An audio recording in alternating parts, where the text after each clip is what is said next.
بسم الله الرحمن الرحيم. عن عبد الله بن عمرو رضي الله عنهما قال قال رسول الله صلى الله عليه وسلم: ما من مسلم يموت يوم الجمعة أو ليلة الجمعة إلا وقاه الله فتنة القبر۔ ترمذی شریف کی یہ روایت ہے اور دیگر کتابوں میں بھی یہ روایت مذکور ہے۔ بعض حضرات نے اس روایت کو ضعیف قرار دیا ہے، لیکن اکثر محدثین نے اس کی اسناد کو حسن قرار دیا ہے اور اس روایت کو صحیح قرار دیا ہے۔ بعض محدثین نے فرمایا کہ لہو شواہد یتقواہا بہا، کہ اس حدیث کے شواہد اور دلائل اتنے ہیں کہ جس کی وجہ سے یہ حدیث قوی ہو جاتی ہے۔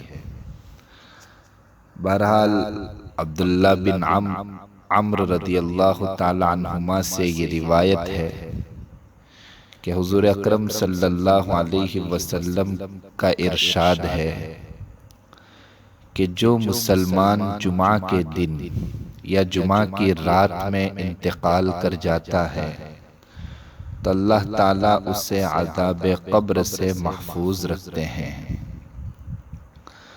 جمعہ کا دن اس قدر عظمت اور برکت والا دن ہے کہ اس دن اپنی قدرت اور اختیار سے عمل کرنے والا تو خوش نصیب ہے ہی، مگر غیر اختیاری اعمال سے بھی اس دن کی برکتوں سے انسان بہراور ہوتا ہے، فائدہ اٹھاتا ہے، حتیٰ کہ جمعہ کے دن کی موت بھی انسان کے لیے تحفہ خداوندی اور عذاب قبر سے حفاظت کا ذریعہ ہے۔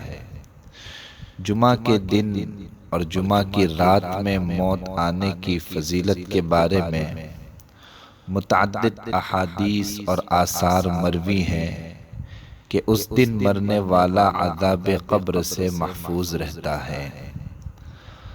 بعض روایات سے معلوم ہوتا ہے کہ جمعہ کے دن یا جمعہ کی رات میں مرنے والے کو نہ تو عذاب قبر ہوتا ہے اور نہ روز قیامت اس سے حساب و کتاب۔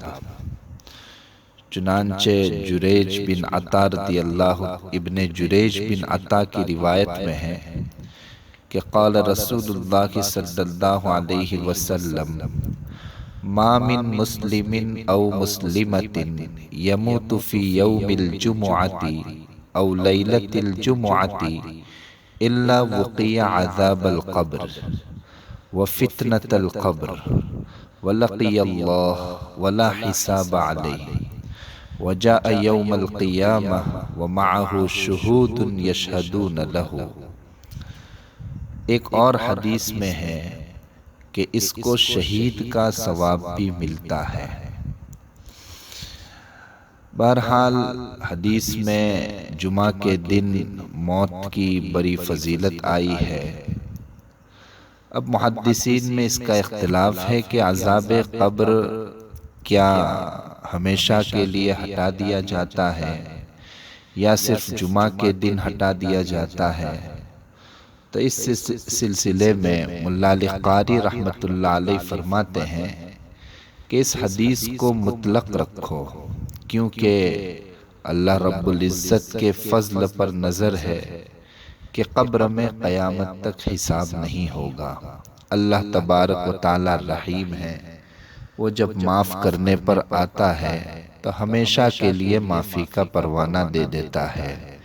اس لیے اللہ کی رحمت سے امید رکھنی چاہیے کہ اللہ تعالی ہمیشہ کے لیے اس کو معاف کر دے گا۔ جمعہ کے دن اتنا ثواب کیوں ہے؟ یعنی جمعہ کے دن ہی کی فضیلت کیوں آئی؟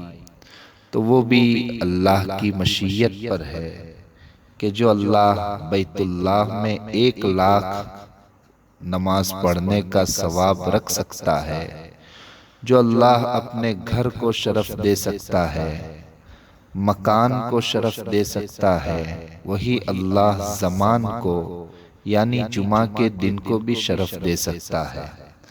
تو جمعہ کا دن یہ شرف زمانی ہے، اور بیت اللہ کو جو مقام و مرتبہ ملا وہ شرف مکانی ہے، اور مکان اور زمان کا خالق اللہ تعالی ہے، وہ شرف مکانی دینے پر بھی قادر ہے اور شرف زمانی دینے پر بھی قادر ہے۔ اسی لیے ملا علی قاری رحمۃ اللہ علیہ فرماتے ہیں کہ لیس فی فضل ھذا الحدیث مجال للقیاس والنظر، کہ اس حدیث کی فضیلت میں اس بات کی کوئی گنجائش نہیں ہے کہ آپ قیاس اور عقل لڑائیں اور عقل کے ذریعے اس کو ثابت کرنے کی کوشش کریں۔ اعتماداً علی قول الصادق المصدوق صلی اللہ علیہ وسلم، یعنی سرور عالم صلی اللہ علیہ وسلم کے ارشاد پر اعتماد کرو، کامل بھروسہ رکھو کہ جو جمعہ کے دن مرے گا اس کو عذاب قبر نہیں ہوگا۔ بہرحال اس حدیث سے صاف طور پر یہ واضح ہوتا ہے کہ اللہ تبارک و تعالی جمعہ کے دن مرنے والے انسان کے ساتھ خاص رحمت کا معاملہ فرماتے ہیں اور اس کو عذاب قبر سے محفوظ رکھتے ہیں۔ یہ اگرچہ غیر اختیاری چیز ہے، لیکن ہمیں دعا کرنی چاہیے کہ اللہ تبارک و تعالی ہمیں اسلام اور ایمان کے ساتھ موت نصیب فرمائے، بہترین دن میں موت نصیب فرمائے، جمعہ کے دن موت نصیب فرمائے، بہترین جگہ پر موت نصیب فرمائے، مدینۃ المنورہ کی موت نصیب فرمائے اور شہادت کی موت نصیب فرمائے، اس لیے کہ اللہ کے خزانے میں کوئی کمی نہیں ہے۔ اللہ تبارک و تعالی ہمیں ان ساری نعمتوں سے نوازے، آمین۔ السلام علیکم ورحمۃ اللہ وبرکاتہ۔